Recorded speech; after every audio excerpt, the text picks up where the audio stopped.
Hey, c'est Imagine, j'espère que tu vas bien. Aujourd'hui, on se retrouve pour une nouvelle vidéo pour parler un peu de l'impression 3D, de l'imprimante 3D. On va pas parler cette fois des hand spinners parce que j'ai fait 2 vidéos dessus et beaucoup de personnes parlent des imprimantes 3D grâce aux hand spinners. Là, je vais parler un peu des objets un peu mieux quoi. Des objets qui s'illuminent, qui s'éclairent. On peut faire des trucs de ouf avec l'imprimante 3D et c'est ça que je vais vous faire voir aujourd'hui. Je pense que tu as vu la petite vignette avec la tour Eiffel qui s'illumine, le petit Katou. Je dis rien mais c'est pas mal. Car pour moi, c'est quelque chose assez de ouf et d'une qualité quasi de pro. C'est pour ça qu'il est intéressant pour toi d'avoir une imprimante 3D si tu aimes bien bricoler et créer des choses. Tiens, ça me fait penser à un petit concept que je peux créer sur ma chaîne YouTube, c'est-à-dire que je sors que des objets, par exemple là actuellement des objets lumineux. Après je peux faire voir des objets imprimants 3D électroniques. Ça serait super sympa. Dites-le moi en commentaire si ça vous intéresse et tout simplement je mettrai en place ce concept dans ma chaîne YouTube. Toi-même tu sais comment une imprimante 3D fonctionne. Si tu ne sais pas comment ça fonctionne, c'est très simple. Il y a une bobine PLA en plastique qui va être entraîné par un moteur. Ce moteur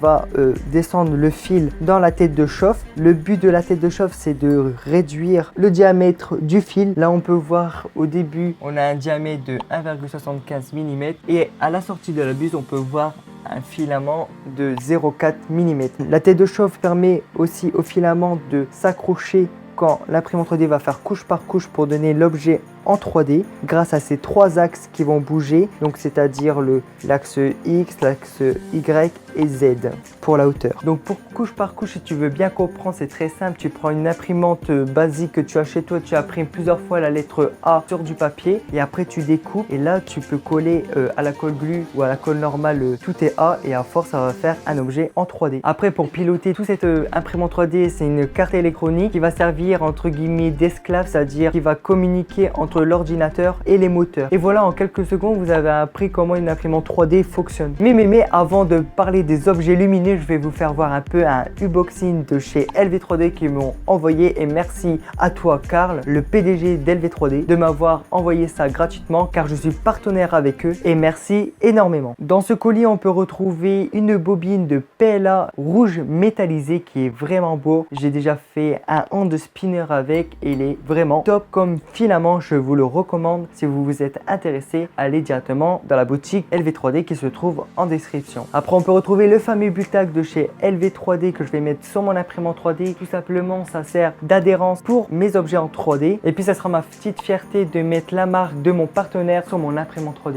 Et puis, à la fin, on retrouve un lot de 10 petites aiguilles pour déboucher les bus quand ils sont bouchés. Et ça sert vraiment car j'ai beaucoup de bus qui se bouchent à cause du PLA bois car c'est des microfibres de bois et ça bouge carrément la buse et c'est vraiment chiant quoi. Et après je vous fais pas voir dans le colis mais il y avait un petit paquet de bonbons Haribo qui était vraiment bon et comme j'ai pas pu résister et je l'ai déjà mangé quoi. Bon, maintenant passons aux objets lumineux. Alors petite info, LV3D organise un concours pour gagner une imprimante 3D. Je mettrai le lien en description si ça vous intéresse. Personnellement j'avais participé au concours pour gagner cette imprimante 3D, sauf que la vidéo que j'avais faite était sur mon ordinateur et mon ordinateur a cramé donc je n'avais plus la vidéo et refaire une deuxième vidéo avec mes examens etc, c'était vraiment la cata. Du coup la vidéo est tombée à l'eau malheureusement. Donc si Karl tu m'entends, désolé, j'avais participé à ton concours mais j'ai plus la vidéo. J'aimerais bien par contre que tu m'envoies une imprimante 3D pour que je la teste et que je parle vraiment du pack LV3D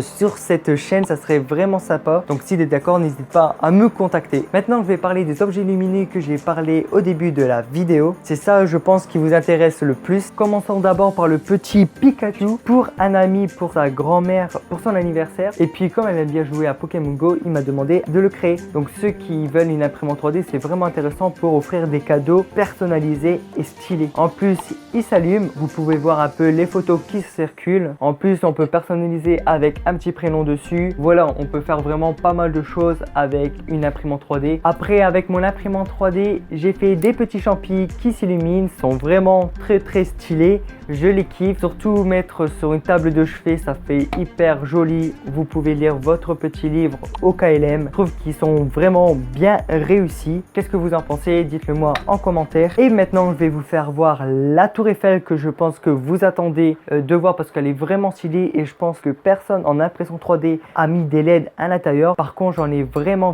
bavé. Il y avait 28 heures d'impression. J'ai même fait un petit live quand la tour Eiffel était en train de s'imprimer. Après, j'ai acheté une mini gear guirlande de LED. Après j'ai percé carrément à l'intérieur de la tour Eiffel pour passer toute cette guirlande à l'intérieur. J'en ai vraiment bavé, j'ai passé à peu près 4h30 à faire juste ça. Donc c'était vraiment pas une partie de plaisir à mettre cette guirlande à LED à l'intérieur de ma tour Eiffel. Surtout qu'elle est grande, on peut voir qu'elle fait à peu près 40 cm. Après je suis content du résultat quoi, c'est vraiment beau. Là on peut voir juste le socle de pile avec le petit interrupteur. Surtout dans le noir on voit la différence, c'est vraiment beau, ça c'est clair. Et puis c'est encore un objet réalisé vous-même. Donc une imprimante 3D c'est vraiment stylé quoi. Et moi je kiffe personnellement, surtout que ma première imprimante 3D je l'ai créée moi-même de A à Z avec des objets de récupération, donc ce n'est pas sorcier. Après j'ai réalisé plusieurs objets lumineux, sauf que c'était pour mes potes. Et là actuellement mes objets sont chez eux. Bon je vais mettre un peu les photos des objets imprimés en 3D et après je les ai rendus lumineux. Tu vois il y a vraiment beaucoup et on peut faire pas mal de choses. Du coup je voulais vous présenter tout ça en vidéo pour expliquer un peu vraiment l'utilité d'une imprimante 3D. Si vous avez des autres suggestions de vidéos que je peux faire avec l'imprimante 3D, des objets un peu what the fuck, des objets que vous voulez voir que j'ai pu déjà créer ou tout simplement des objets que vous voulez créer, voilà j'imprime vos idées. Dites-le moi en commentaire et je me ferai un plaisir de les faire. La vidéo touche à sa fin mais on se retrouve bientôt pour un live d'impression 3D car ça vous plaît énormément. J'ai beaucoup de demandes sur ce sujet. Si la vidéo t'a plu, n'hésite pas à mettre un gros pouce bleu juste en bas, ça me ferait super plaisir. N'hésite pas à commenter la vidéo. Si tu n'es déjà pas abonné, abonne-toi car il y a des futures vidéos assez intéressantes pour toi. C'était Imagine.